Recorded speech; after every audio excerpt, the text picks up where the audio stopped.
ప్రభువైన యేసుక్రీస్తు నామములో మీ అందరికీ వందనాలు. 2 విషయాలు తెలుసుకుందాం. ప్రతి ఒక్కరూ గమనించవలసిన విషయాలు, తెలుసుకోవలసిన విషయాలు ఏమిటంటే, ప్రార్థన మందిరానికి వెళ్తున్న మీరు పాస్టర్ చెప్పే మాటలు వింటున్నారా? పాస్టర్ చెప్పే వాక్యానుసారంగా జీవిస్తున్నారా?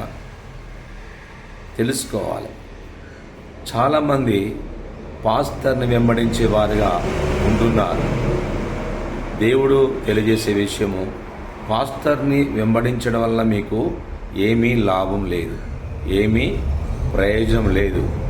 ఎందుకంటే పాస్టర్ చెప్పే వాక్యము అనుసరించాలి. మీరు వెంబడించవలసింది వాక్యాన్ని, మీరు వెంబడించవలసింది క్రీస్తును, మీరు వెంబడించవలసింది సిలువను.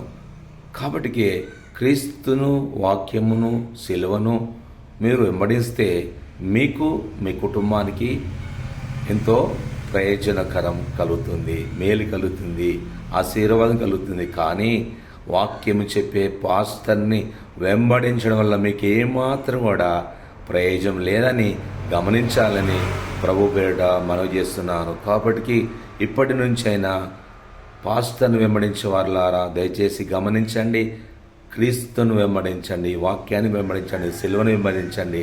కానీ అలా వెంబడిస్తే మీకు ప్రయోజకరము, మేలు, లాభము, ఆశీర్వాదము తప్పకుండా గమనించగలరు. వందనాలు. Praise the lord. God bless you. Pastor Johnson, Jangala, prayer gospel church, Thorrur. వందనాలు. Thank you.